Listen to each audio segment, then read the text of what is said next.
The family moved quietly through the forest, their goods tied to the backs of elephants. It was a large shipment, but it was also a trap. As they traveled through the dark night, they saw shadows flickering among the trees and knew what was happening. A band of mercenaries had been robbing merchants for months, turning every journey into a dangerous gamble. The family exchanged worried glances, aware they were under siege. The mercenaries were close, creeping through the jungle, ready to strike. The leader of the group raised his voice. "We are just a family of traders. Please do not harm us," he called out. But there was a sly smile on his face, hidden by the darkness. No one could see his smile, and tonight was going to be different. The thieves had chosen the wrong group to ambush. They had chosen to attack gods among men. Unbeknownst to the mercenaries, this was Mambo and his family, and things were about to change forever. You are watching the Tales of the Savannah. Subscribe and be part of the tribe. Now let's get back to the story. The leader of the mercenaries stepped out from the shadows, his boots crunching softly on the leaves beneath him. He was a tall man with a broad chest, his face half hidden under a scruffy beard. His eyes gleamed with arrogance as he sized up the family standing before him. This was almost too easy. He let out a low chuckle. "What luck," he said, his voice filled with mockery. "A shipment this big, and left so poorly guarded. The gods are smiling on us tonight." He moved closer, and in the dim moonlight, he saw the women among the group. His grin widened. "And look, they have blessed us even more. My men have not felt a soft body in ages. Perhaps tonight our fortunes have truly turned." Maria, Mambo's wife, let out a faint hiss, her eyes narrowing into slits. The leader paused at the strange sound, but quickly dismissed it, accustomed to people trembling before him. He leaned in, his voice mocking. "I know you're just traders with families, but we're men with needs, and tonight we'll take whatever we please." Mambo remained calm, his voice steady. "Take what you want, but don't touch my family." The leader's grin widened. "I want more than goods, I want fear, I want to hear you beg." Maria's hiss grew louder, but Mambo whispered, "Not yet." The leader sneered, "Trying to scare me with a hiss? I've heard worse from the wind." He stepped closer, raising a hand toward Maria. Mambo warned softly, "Be careful. Some things bite back." The leader hesitated, then chuckled. "Oh, I do hope they bite. I like a little fight." But he had no idea that beneath those calm faces lay a force far from ordinary. Tonight he would learn the true meaning of fear. The mercenary leader's grin stretched wide as Maria spoke, her voice unexpectedly deep and sultry. "Why don't we go into the bushes?" she suggested, with a strange smile. "That's my girl," he replied, eyes gleaming with lust and triumph. "I knew you'd come around." He turned to his men with a smirk. "You boys can have your turn after I've had my fill." He grabbed her arm and led her into the thick undergrowth. The forest held its breath, and then suddenly a scream pierced the night. A sharp, primal sound that sent chills through the mercenaries. The leader's voice turned to frantic cries of agony, mixed with strange, unearthly hisses. His men froze, their laughter dying in their throats, fear flickering in their eyes as they glanced at Mambo and Cato, who stood calmly smoking their pipes, as if nothing unusual was happening. What's happening?" one of the mercenaries whispered, his face pale in the moonlight. The scream stopped and a heavy silence fell. Then from the bushes, a massive snake burst forth, its scales glinting like armor, its eyes blazing with rage.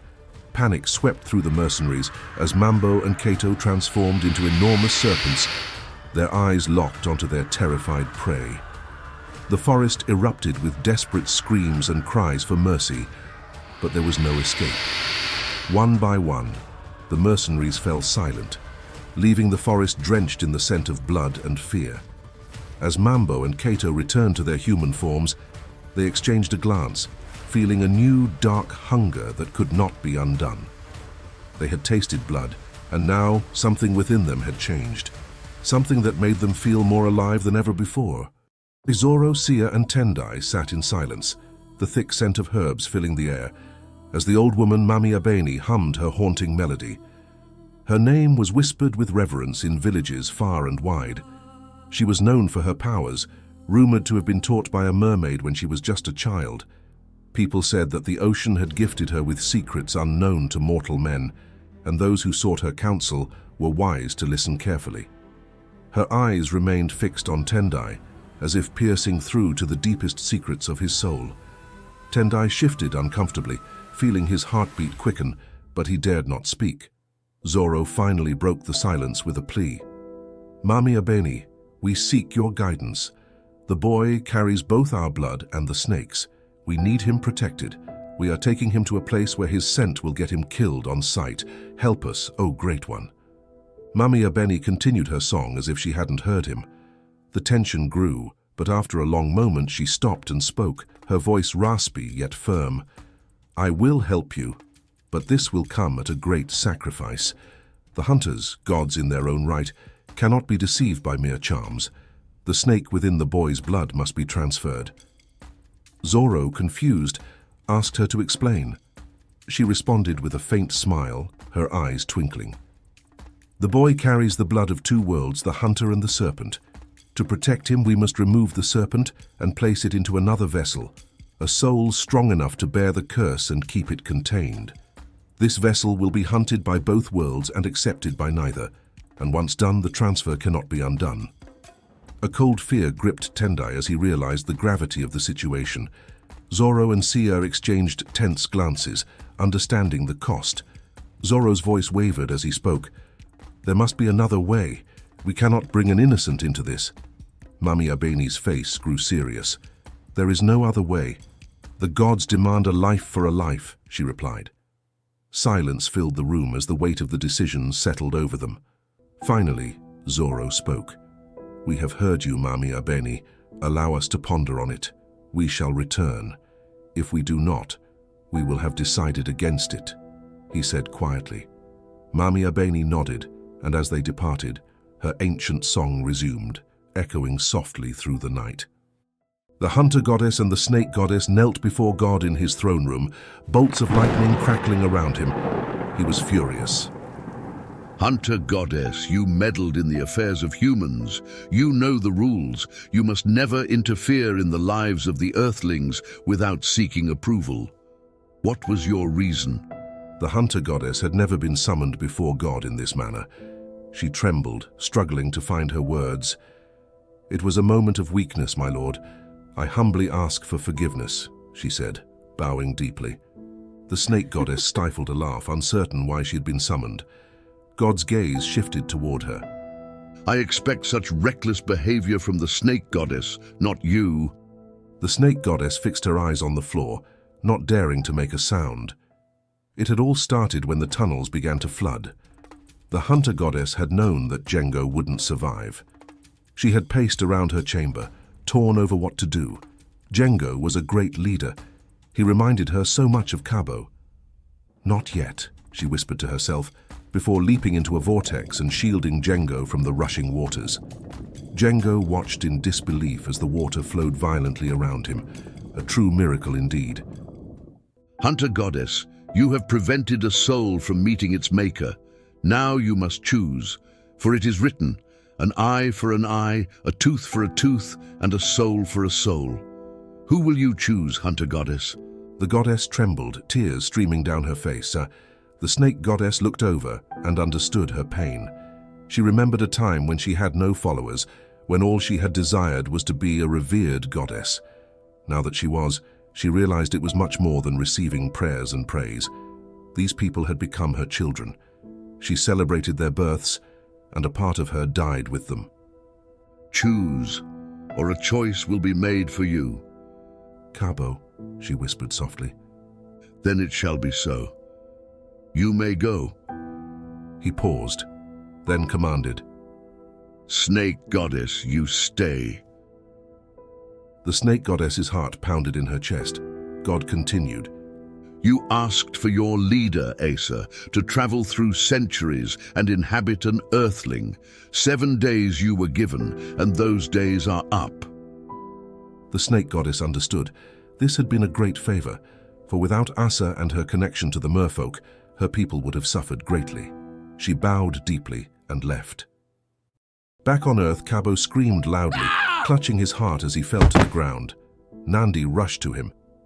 "This can't be happening," she screamed, as Cabo, who had been fine just moments before, organizing the hunters to retrieve their fallen brothers, now lay lifeless.